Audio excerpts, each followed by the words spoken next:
السلام علیکم ورحمۃ اللہ وبرکاتہ۔ بسم اللہ الرحمن الرحیم۔ فطرانہ ایک عبادت ہے، فطرانے کا ادا کرنا، صدقہ فطر اس کو کہتے ہیں۔ صدقہ فطر عبادات میں سے ایک عبادت ہے اور تقرب کے عظیم اعمال میں سے ایک عمل ہے، اس لیے کہ یہ صدقہ فطر اس روزے کے ساتھ جڑا ہوا ہے جس کو شرف اور عظمت دیتے ہوئے اللہ نے اپنی ذات کی طرف منسوب کیا۔ یعنی یہ صدقہ دراصل کیا ہے؟ روزوں کا کفارہ، کہ روزے کی حالت میں اگر کوئی اونچ نیچ ہو گئی ہے، کوئی کمی بیشی ہو گئی ہے، کوئی کوتاہی ہو گئی ہے، کوئی غلطی ہو گئی ہے، تو کیا کیا جائے؟ اس کا کفارہ دے دیا جائے صدقہ فطر کی شکل میں۔ یہ ایک واجبی صدقہ ہے، یہ نفلی صدقہ نہیں بلکہ واجبی صدقہ ہے، جو رمضان کے روزے کے ختم ہونے یعنی رمضان کے ختم ہونے کے ساتھ عید الفطر کے ہوتے ہی واجب ہو جاتا ہے۔ اور زکوٰۃ کو فطر کی طرح مضاف کیا گیا، اس کو زکوٰۃ الفطر کہا جاتا ہے عربی میں، کیونکہ روزوں کا ختم ہو جانا فطرانے کے واجب ہونے کا سبب ہے۔ ابن عباس کہتے ہیں کہ رسول اللہ صلی اللہ علیہ وسلم نے صدقہ فطر کو فرض قرار دیا تاکہ روزہ دار کے لیے لغو اور بیہودہ اقوال و افعال سے پاکیزگی ہو جائے اور مسکینوں کو کھانا مل جائے۔ چنانچہ جس نے اسے نماز عید سے پہلے ادا کر دیا تو یہ ایسی زکوٰۃ ہے جو قبول کر لی گئی، اور جس نے نماز کے بعد ادا کیا تو یہ عام صدقات میں سے ایک صدقہ ہے۔ تو لازم ہے کہ عید کی نماز پڑھنے سے پہلے ادا کیا جائے۔ صدقہ فطر ہر مسلمان پر واجب ہے، اگرچہ وہ روزہ نہ بھی رکھے، چھوٹا ہو بڑا ہو، ایک دن کا بچہ ہو، اس پر بھی ہے۔ اگر کوئی عورت شرعی عذر یعنی نفاس کی وجہ سے سارے مہینے کے روزے نہیں رکھ سکی، یا بچے کو دودھ پلانے کی وجہ سے، وہ بھی صدقہ فطر دے گی۔ یعنی یہ صرف روزے کے ساتھ ہی نہیں بلکہ رمضان کے بعد یہ ایک واجب صدقہ ہے، لیکن حمل کے بچے کا صدقہ نہیں ہے۔ صدقہ فطر رمضان کے آخری دن سورج غروب ہونے پر واجب ہوتا ہے۔ جو سورج کے غروب ہونے سے پہلے پیدا ہو جائے یا مسلمان ہو جائے تو اس کو صدقہ دینا ہوگا۔ اگر سورج غروب ہونے کے بعد یہ اعمال کیے ہوں تو وہ صدقہ واجب نہیں ہوگا۔ یعنی یہ رمضان کے آخری دن واجب ہوتا ہے، اور عید الفطر کی نماز ادا کرنے سے پہلے ادا کرنا ہوتا ہے۔ آپ نے ایسا ہی حکم دیا ہے۔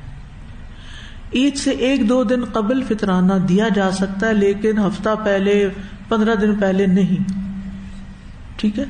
یعنی کچھ لوگ ہوتے ہیں نا، وہ رمضان کے شروع ہوتے ہی فطرانہ اکٹھا کرنے لگتے ہیں یا دینے لگتے ہیں، وہ ادا نہیں ہوتا، صرف 1-2 دن کی گنجائش ہے۔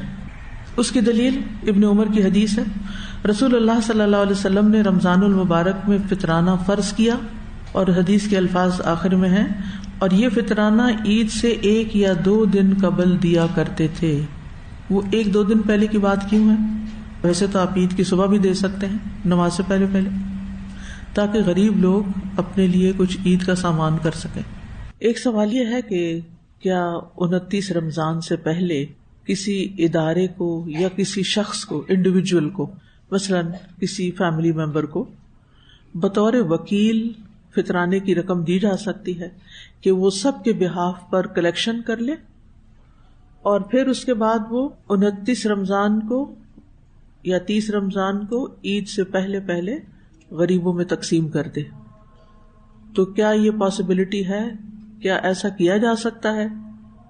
تو اس صورت میں آپ دیکھیے کہ سب سے پہلے تو فطرانے کا کانسیپٹ سمجھیے کہ فطرانہ ہے کیا۔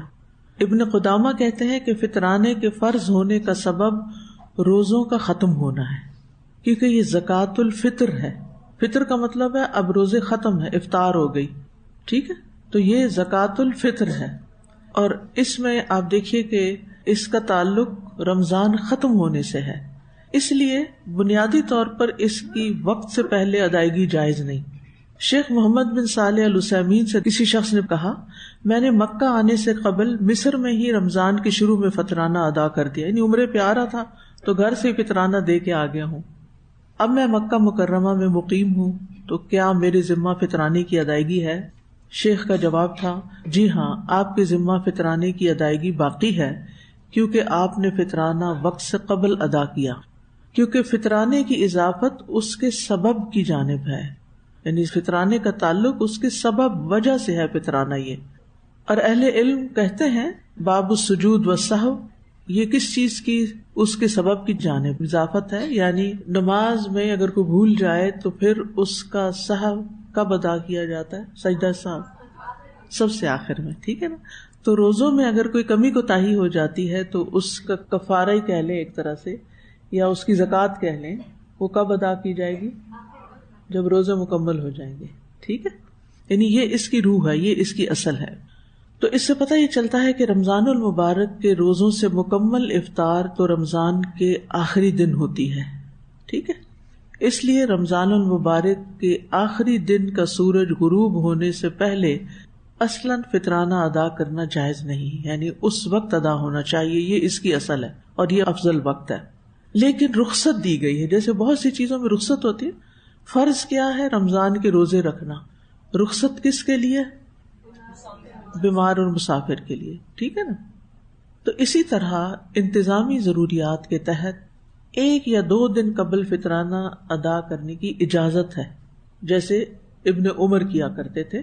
صحابی کا ایک اثر بھی ہے اس میں، یعنی ان کا عمل بھی ہمارے سامنے ہے. لیکن یہ یاد رہے کہ اس کی ادائیگی کا حقیقی وقت، اصل وقت آخری روزے کا سورج غروب ہونے سے لے کر صبح عید کی نماز پڑھنے سے پہلے تک کا ہے. اور اس لیے کہ یہی وہ وقت ہے جس سے رمضان کا اختتام ہوتا ہے اور عید الفطر آ جاتی ہے. افضل یہ ہے کہ انسان عید الفطر کی صبح فطرانہ ادا کرے، یہ افضل بات ہے.